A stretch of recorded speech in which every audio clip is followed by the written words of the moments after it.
श्री शिवाय नमस्तुभ्यम। दोस्तों, हर हर महादेव। रात का सन्नाटा चारों ओर फैलकर अंधकार और आकाश में टिमटिमाते तारे। लेकिन सोचिए, अगर इस आकाश में चांद ना हो तो, अगर ये शीतलता और प्रकाश हमेशा के लिए खो जाता तो। दोस्तों, आज की कथा शिव महापुराण से है, जहां भगवान शिव ने चंद्रदेव को ऐसा वरदान दिया कि न केवल अमर हुए बल्कि स्वयं भगवान शिव के मस्तक पर सदा के लिए सुशोभित हो गए। तो दोस्तों, आइए सुनते हैं वह कथा। बहुत समय पहले दक्ष प्रजापति की 27 कन्याएं थी।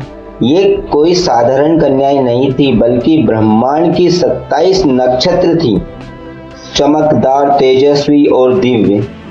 एक दिन चंद्रदेव, जिनकी सुंदरता और शीतलता देवताओं तक को मोहित करती थी, ने इन 27 कन्याओं से विवाह किया। हे सोम, भगवान दक्ष कहते हैं, हे सोम, मेरी 27 कन्या अब तुम्हारी पत्नियां हैं। इन सभी को सम्मान, स्नेह और आदर देना, यही तुम्हारा धर्म है।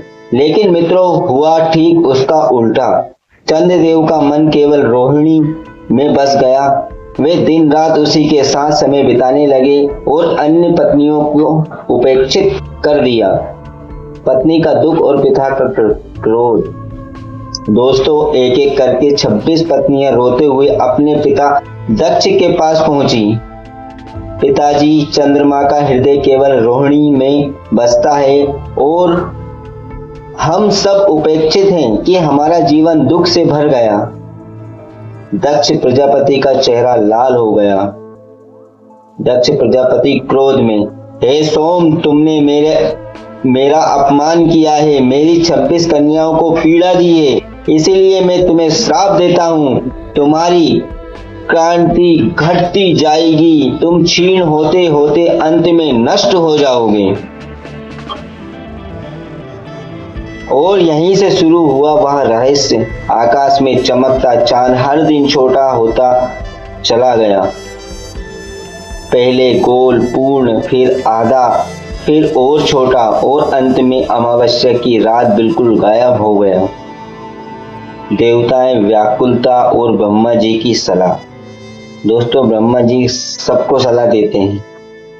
देवता चिंतित हो उठे। यज्ञ अधूरे लगने लगे, औषधियों की शक्तियां कम हो गई। हे ब्रह्मा जी, ये चंद्रदेव तो नष्ट हो रहा है, जीवन का संतुलन बिगड़ जाएगा, अब क्या होगा?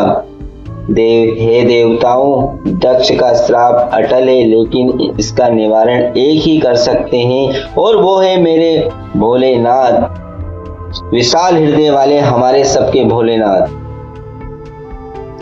विशाल हृदय वाले हम सबके महादेव हैं। चलो हम सब मिलकर कैलाश पर्वत चलते हैं और भोलेनाथ से प्रार्थना करते हैं। कल्पना कीजिए, वह दृश्य बर्फ से ढके कैलाश पर्वत पर गहन मौन छाया हुआ है। गुफाओं से गूंजती है ओम नमः शिवाय की आहन ध्वनि। वहां भगवान शिव समाधि में लीन है, उनकी जटाओं से मंद मंद गंगा बह रही है। सभी देवताएं शिव जी के सामने हाथ जोड़कर गिड़गिड़ाने लगे। हे त्रिपुरारी, हे भोलेनाथ, हे शंभु, हे त्रिकालदर्शी, आप ही करुणा के सागर हैं। चंद्रमा का तेज लुप्त हो रहा है, कृपया कीजिए प्रभु। चंद्रदेव स्वयं भगवान शंकर के चरणों में गिर पड़े। हे भगवान शंकर, हे भोलेनाथ, मैं अपराधी हूँ। अहंकार और पश्चाताप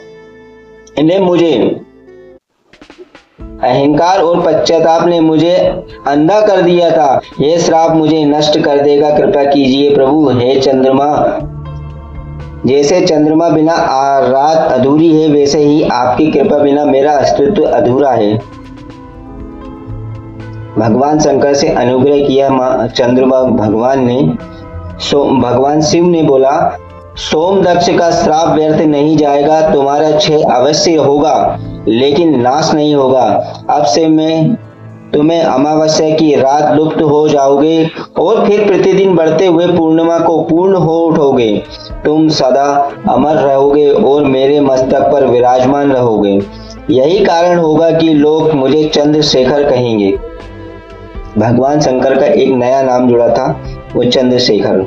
इतना कहकर भगवान शंकर चंद्रमा को अपनी जटाओं में धारण कर लिया। तभी से भगवान शिव जी के मस्तक पर अर्धचंद्र शोभायमान है। और इस प्रकार भक्तों, आज भी जब हम आकाश की ओर देखते हैं और चांद को घटते बढ़ते देखते हैं तो केवल खगोलीय नियम नहीं बल्कि शिव भगवान के वरदान की जीती जागती गाथा है। ये कथा हमें सिखाती है, अहंकार हमें पतन की ओर ले जाती है, सत्य और क्षमा मांगना हमें नया जीवन देता है। और सबसे बड़ी बात, भगवान भोलेनाथ कभी अपने शरणागत का साथ नहीं छोड़ते हैं। तो आइए हम सब मिलकर एक बार मन ही मन कहें ओम नमः शिवाय। दोस्तों, मेरी कहानी आपको पसंद आई हो तो कमेंट में हर हर महादेव जरूर लिखना दोस्तों। तो आइए हम सब मिलकर एक बार मन ही मन कहें ओम नमः शिवाय। जैसे आपने चंद्रमा को अपने मस्तक पर स्थान दिया है, वैसे ही मेरे जीवन को भी अपनी शरण में रख लीजिए मेरे भोलेनाथ, आपकी काफी बड़ी कृपा होगी। बस यही दुआ मांगते हैं। दोस्तों, अगर वीडियो पसंद आए हो तो चैनल को लाइक और सब्सक्राइब जरूर कीजिए और कमेंट बॉक्स में हर हर महादेव जरूर लिखिए।